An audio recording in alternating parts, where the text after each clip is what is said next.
All right, welcome to Smith Street Baptist Church. Good evening.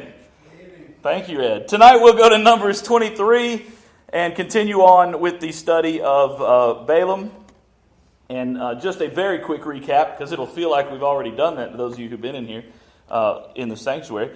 We are dealing with Balaam's disobedience. God has sent him on with Balak to do what Balak wants, which is curse the nation of Israel. But that's not going to happen, and we see that now coming up in the first of four messages that he's going to give.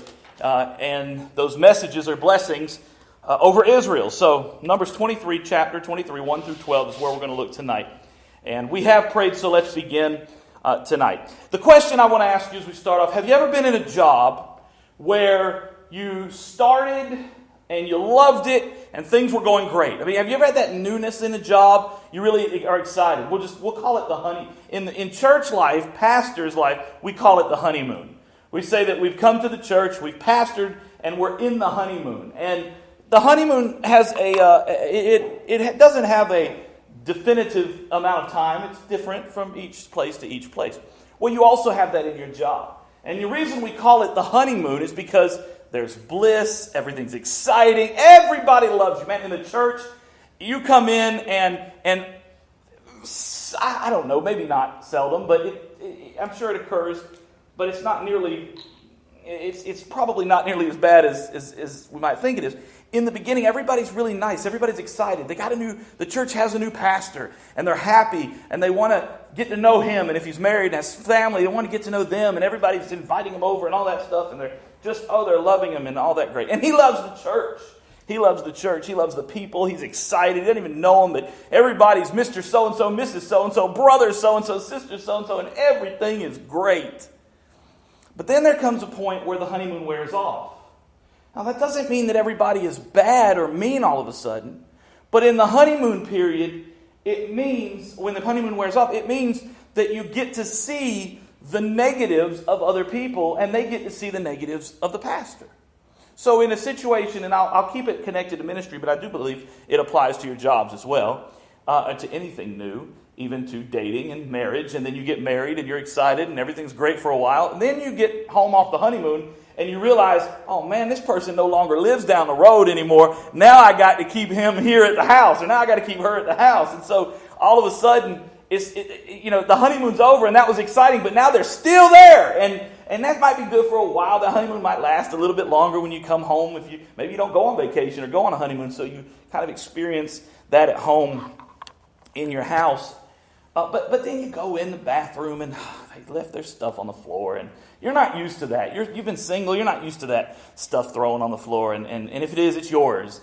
And that's not, you don't like that. But you're okay, this is, so you pick it up, you throw it in there. Or you go in the bathroom and the toilet seat's left up, and you ladies, you're like, oh, what? I never had this problem. Or you go in the refrigerator and he ate the last Oreo, or she ate all of the Haagen-Dazs because she was stressed out about having to be home from the honeymoon. Whatever it was, she experienced it, he experienced it, and those stressors of life became much more obvious in that relationship.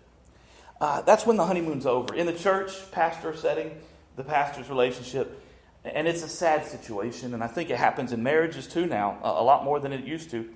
But the average pastoral tenure is 3 years. The average minister of music or youth pastor tenure, any kind of associate position, is 1.5 years. And the reason I think for that in many ways is because the average church is our size. The average church in America has 80 people in it. We're right at 80, 85 or so. We're right at 80, 85. We're right around the average number on campus on Sunday. In fact, the last 2 Sundays, we've had exactly 85 people both weeks. So when we look at this and we examine the why behind people, the short tenure, and keep in mind, for the average pastor tenure to be 3 years, think of how many pastors have to leave before that to pull the number down from pastors who do make it past 3 years. Some pastors make it 20 years or 30 years, and they still get that number. That's a lot of pastors leaving the ministry 3 years or less into that time period. Why? Because the honeymoon wears off. And when the honeymoon wears off, either the church or the pastor or both decide they can't get along anymore. It's not what they thought it was. In some cases, the pastor comes in with all these visions of grandeur, and he's going to make all these great changes, and he's going to mess with things, and it may be the best changes in the history of that church. But the people aren't ready for the changes because some of them have been in that church for 30 or 40 years, and they don't want to see their history just undone and turned into something that they're uncomfortable with. So if they're not on board with the vision of the pastor, who I hope got it from God, then there's division. There's two visions. There's the vision of the old guard, anybody who wants it the old way. That's not an age thing. That's a person who wants it the old way. And a vision of God who wants to take it into a new place. And so when that happens and you have two visions, you have division, division. So now you have division within the church. And a lot of times churches, especially the average size churches or smaller, are going to make decisions and run the pastor off, or just dig their heels in and make it so difficult for the pastor that eventually he gives up because he decides it's not worth it anymore and he wants to go do something else. Now, don't get me wrong, I'm not blaming the churches for the mass exodus of pastors. I'm blaming everybody because the church is too quick to get rid of a pastor thinking that the next one down the road is going to be better, when in reality the problem might be with them also. Maybe not just them, but it might be with them also. But a lot of pastors get frustrated, and we know that there are churches literally on every corner. In fact, I used to say that, but when I got to Smith Street, I realized there really are churches on every corner. Right around 3 blocks here, there's a church everywhere. And so pastors can go into smaller rural churches. Now, they might not be able to find bigger churches that easily, but they can go into rural churches and they can hop around from church to church. And so, because they think somehow that the problems that they had at the last church were all the churches, and they don't recognize their own weaknesses. And when the pastor doesn't recognize his own weakness, and the church doesn't recognize their weaknesses, and neither are willing to work, or one does recognize that, but the other party doesn't and isn't willing to work, you have a problem. You have a stalemate in that relationship. Same with a husband and a wife. When a husband or a wife doesn't recognize the weaknesses they bring to the marriage, once the honeymoon wears off, there's going to be a stalemate unless they recognize those weaknesses and work on those weaknesses and complement each other in the weaknesses and strengths so that they mesh. But if they don't do that, they're going to hit a stalemate. And when the honeymoon season is over, typically people decide, enough is enough and I'm going to quit. Now, the generations today, and this is churches and marriages, quitting is such an easy thing to do. Quitting is an easy thing to do. And it's tough. As parents, it's tough to know when you're pushing your kids so hard to finish something that you're damaging them. I do believe there are kids that can be damaged by that. And then I believe there are kids who are damaged by not being pushed to finish what they start. So it's a hard decision. I'm surely not condemning anybody for doing one or the other, because I've been in that position and I've made decisions, and Heather and I have made decisions. And honestly, till we die and go to heaven, I don't know if we've made the right decisions in raising our kids. But we've tried to find the things that they need to stick out and stick it out. Whereas the things that we think might harm them to continue to do that, maybe they need to go ahead and give it up. And we don't want to create a culture in our home of when things get tough, we just throw up our hands and run. But that's the culture of today. That's the culture of today. And we see it in the churches, and we see it in marriages, and we see it in schools. And you get mad. Think about the kid on the baseball. I remember coaching a kid in wrestling. And I found out that he wouldn't be at the school the next year. And I said, why not? And it turns out that he had a problem on another sports team, and they wouldn't let him play as much as his parents wanted. So they were taking him out of school to put him in another school so that he could play more sports. It's that kind of attitude. Now, sometimes you have to make those changes and stuff because it is better for the kids. But in that case, and in many cases, it's simply, I didn't get my way, so we're not going to teach the kids to persevere. We're just going to quit and leave. Now, how many of you have felt that way? Don't raise your hand. But how many of you have felt that way in your job? Or you felt that way in life, in a relationship, or maybe even in a church, where you've decided, it's so hard that I just want to quit and leave. I'm going to tell you something.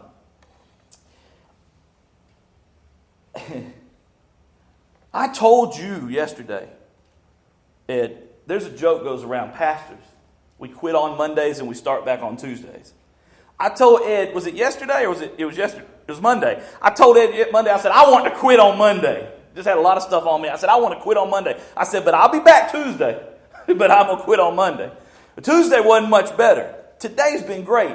And I know that that's going to change. I know that that's going to happen. I know that there's going to be valleys and there's going to be mountaintops. And so when I get into those valleys, I want to just quit, curl up in a ball, and go home and not talk to anybody.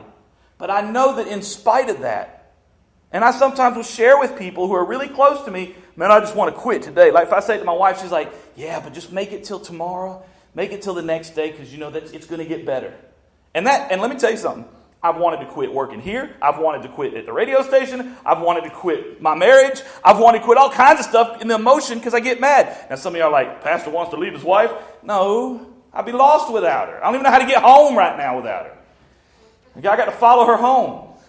But what I do know is that times are tough, and I was raised not by a man who let you quit, although I guess he did in some ways, but he was doing the same thing that we're trying to do, raise our kids.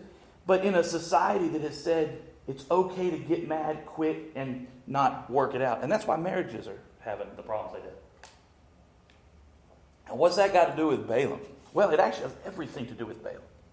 Because Balaam is going to be taken over the next few weeks of our reading through these messages. He's going to be taken by Balak to different locations. Because Balak's attitude is, if I just get him in a different place, maybe he'll speak the curse now over Israel. And he tries to change the location in order to affect the outcome. What we read when we read this is that doesn't change the outcome. God's will is being done through the prophet in spite of Balak trying to affect it and change it. In other words, the lesson for us in this is that when we are in the will of God and things get tough, we can't just hitch our horse or our wagon to another horse and run. We got to tough it out. Unless God is moving us into another area. So you have a job and it stinks right now. Pray and ask God, are you moving me to another job, Lord? Because if you are, I'm ready to go. But if you're not, I need your strength to get through the valley of this job so I can do whatever you've got me here at this job to do. And I promise you, it's more than whatever your boss wants you to do. Your boss may want you to turn in your reports or assignments on time, or if you're in sales, your boss may want you to sell a lot of whatever to make a lot of money for the business. Or if you're in technology and IT, your boss may want you to keep things running at the hospital so that everybody else can do their job. But God wants you to do something else. And you're going to say, what is it? I don't know. I don't know what God wants you to do. I spend enough problems trying to figure out what God wants me to do. But if He has you there, it's because He has a purpose for you. If you're in a marriage and marriage gets tough, or you have friends or family that are in marriage or kids or whatever, and marriages get tough. What marriage wasn't tough? What marriage isn't tough? What marriage doesn't take work?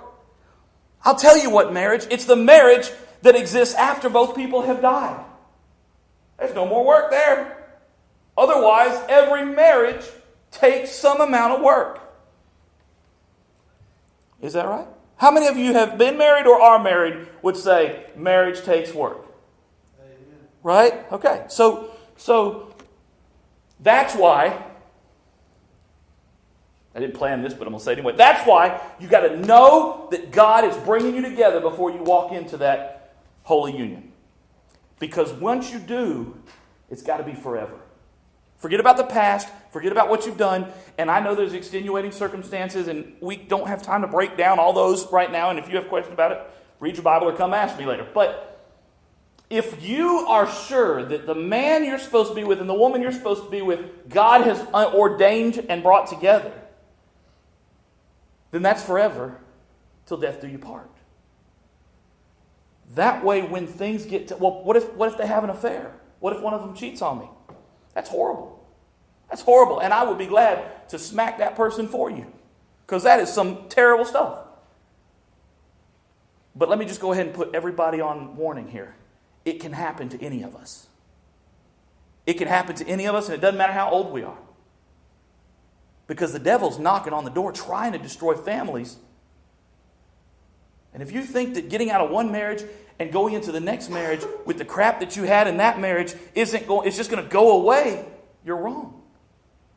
Because you're going to bring your baggage into the next marriage. If you're a hard to work with employee and you have this common denominator in every job that I hate these people and I hate these people and I hate these people and I hate these people, and you hop from job to job and you can't be happy anywhere, and listen, it's your baggage that's going from job to job. They may have baggage of their own, but it's your baggage that's causing much of your problems. You've got to stop and ask God, where am I supposed to be? And when you get in the valley, you're supposed to ask Him, am I supposed to stay here? And then if He says yes, you're supposed to stay there. Do you think God's happy? Go back to the Reformation. The Catholic Church, Martin Luther, coming up on the 501st anniversary of the Reformation, Halloween, October 31st. You got Martin Luther.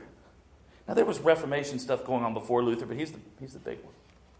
And if you know me, you know I love this time period, so I could talk about it all day. Martin Luther, if you don't know, he nails the 95 Thesis to the door at Germany, at the Church of Wittenberg, and he goes in there, and the whole thing he wants to do is just have a debate with his colleagues. He doesn't want to start a thing, but somebody takes it. The printing press is just now out. Somebody takes that stuff, they print it out with the Gutenberg's printing press, and it goes all over. It's just distributed everywhere. And so now now it's like he hit post on Facebook and he regrets it, and he can't delete it now. And it's everywhere. It's like the president when he tweets. Right? And so now it's everywhere. And the Reformation occurs. Well, you go through first, the major group is the Lutherans. And eventually, from the Lutherans, we get to get to our history, we get to the Anabaptists, and then we get to all the different sects of Baptists. Do you think God is happy with all of the many different denominations? We preach a lot of ecumenical stuff, which is really a word what we mean. It's actually not correct when the way we use it, but the way we use it is to mean across denominations. In other words, tomorrow when I go to the Tombs Area Ministerial Association, I'll be able to sit down with men and women who are pastors in this community. And we put our theological beliefs aside and unite on the belief in Jesus Christ. But you can rest assured that come Sunday, every one of us will be preaching something, and all of our theologies will not line up. They may line up on the Jesus Christ being Lord and Savior, but that may be the only place they line up on Sunday. You think God's happy with that? You think God's happy with a church on every corner? In fact, do you think God's happy with a church on every corner and the average church size is under 100? It doesn't say much for what we've been a part of over the last 400, 500 years, and really before that, all the way back to the time of Christ. But that's what we have. That's what hey, I don't know about you, but I wasn't around then, so I'm not going to take the blame for it. But I am responsible for what happens now. And the reason we have so many churches, because people got tired of working together or didn't work together at all, and they quit and they went to another church, or they went and started another church. I'm sure you've heard the joke about the man on the desert island, right? Deserted island. He's out there by himself. He builds himself a building to live in, a hut.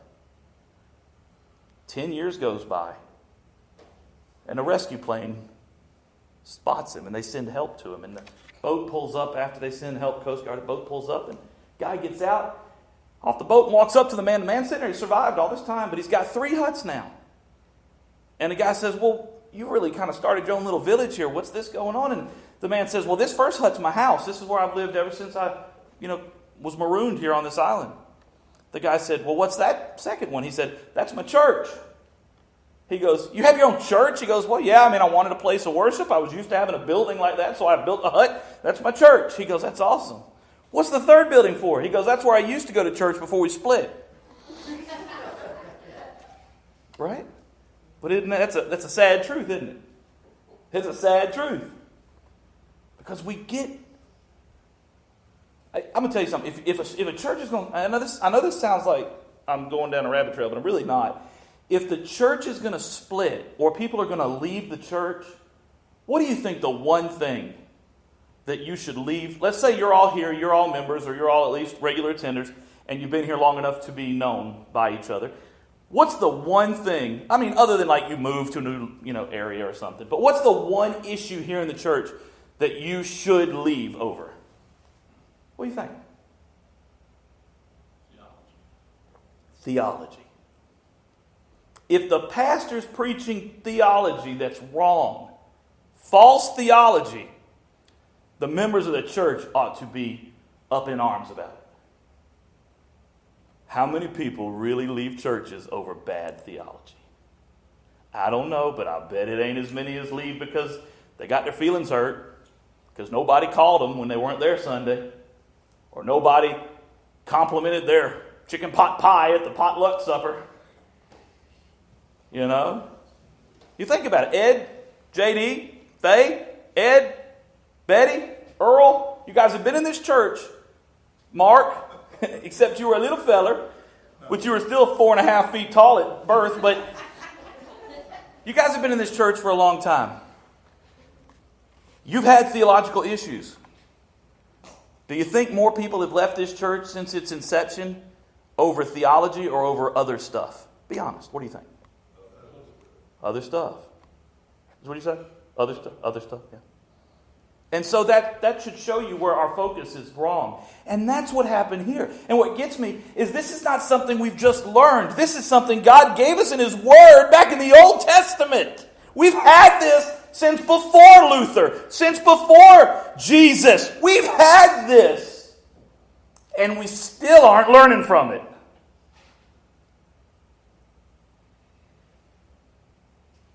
But that's your lesson. That's my lesson. So things don't go your way in church, pack up and leave. Don't worry about asking God. He'll take care of you because His grace is sufficient. Let me tell you something. You walk out of the will of God, you step out from the umbrella of protection that God has placed. The umbrella of protection that God provides is only there to protect you when you're in the will of God. You step out of the will of God. If I go play out in 280 in the middle of traffic, I have stepped out of the will of God. And if a car hits me and kills me, you can't go and say, well, God, you let us down. You let our pastor get killed. No, your pastor stepped out of the will of God, put himself in danger, in harm's way, knowing good and well God wasn't calling me to go out there and do that. That's like missionaries that go overseas. God is calling missionaries to go overseas. Everybody He calls to go overseas to be a missionary should go, but everybody who goes is not always called. If a person goes overseas and dies as a missionary, one of two things you can guarantee. They have fulfilled their purpose over there, or they were out of the will of God. That's my belief. You don't have to. But I believe God's protection goes with me as long as I'm in the will of God. And then if I die in the will of God, guess what? It was my time. It was time for me to go. So, what are you going to do the next time it gets tough? In your marriage, in your life, in your job, in your church. What are you going to do the next time? Here's one. Here, let me just throw this one at you. What are you going to do the next time they mess up your meal at the restaurant? You going to huff and puff and blow the house down? Or are you going to do what Scripture says? Paul said that when it is up to you, live peaceably among one another. When it's up to you. In other words, I have the ability to live in peace with everybody I come in contact. And when they don't live in peace with me, it's no longer up to me because they're causing the problem. But I have the ability, because of Christ in me, to live in peace with everybody. Even my wife when she gets me mad. Even my kids when they get me mad. Even Ed when he gets me mad. Right, Faye? I'm serious. I feel you, sister. Violet, I feel you, sister. With Mr. Clean over here, man, I feel you. So think about that. Now, I'm not going to read you these 12 verses. Because what they are is I'm going to read you the prayer, and then the praise, and then the blessing, and then we're going to be done. But you have to go read these things, because you're going to get it a lot better if you see the words of God jump off the page. Verse 7 says, "This was the message Balaam delivered. Balak summoned me to come from Aram. The king of Moab brought me from the eastern hills. Come," he said, "curse Jacob for me," which of course is Israel. "Come and announce Israel's doom. But how can I curse those whom God has not cursed? How can I condemn those whom the Lord has not condemned? I see them from the cliff tops. I watch them from the hills. I see a people who live by themselves, set apart from other nations. Who can count Jacob's descendants as numerous as dust? Who can count even a fourth of Israel's people? Let me die like the righteous. Let my life end like theirs." And then go down to verse 12 where he replies to the king when the king questions him about the blessing instead of the curse. And he says, "I will speak only the message that the Lord puts in my mouth." Will you do only what the Lord purposes for you to do, even when it's tough? Or will you pack up and run? Well, as you read over next week, in the next verses, 13 through 26, the second message that Balaam gives, the second blessing, if you will, or the second thing he prophesies, you're going to see, just before that, Balak moved Balaam to try to change the scenery, to try to change his message. And the message here is that you can change the scenery, and you could even change the messenger. But God's will shall be done. The question is, do you want to be used by God to complete His will? Or do you want to miss out on the blessings of being used by God? Because I'm going to tell you, what He wants to have happen is going to happen. But we have the free will to choose whether or not we're going to be a part of it. And we, your pastor included, we need to come together and remind each other that there's still work to be done. My favorite story about Nehemiah is when he's on the wall. And the guys come to take him down. They want to get him off that wall, lure him into because they don't want the wall around Jerusalem to be built. And they call him down. They send word to him to come down and meet us in the valley. They're going to kill him. And he sends back word to them, and he says something to the effect of, "Why would I come down off this wall? I am up here doing a great work." And that's been one of my life, in the last couple of years, that's one of my life verses that I holler back at Satan when he tries to take me down off a wall. When he tries to distract me and cause me problems. Why would I stop and come down into the valley with you, Satan? I'm up here on the wall doing a good work because the Lord's doing it through me. I may not do it perfectly, but I'm not coming down off the wall. Because if I come down off the wall and I get killed in the valley, the wall won't be built. At least not by me. In other words, the work won't be accomplished, at least not by me. And God's using me to accomplish a work. God is using you to accomplish a work. And the devil is trying to distract you with all the yan and the nay and the sis. And you got to say, "Satan, I am not coming down off this wall where God's placed me because I have a good work to do for the King." Amen? Amen. Amen.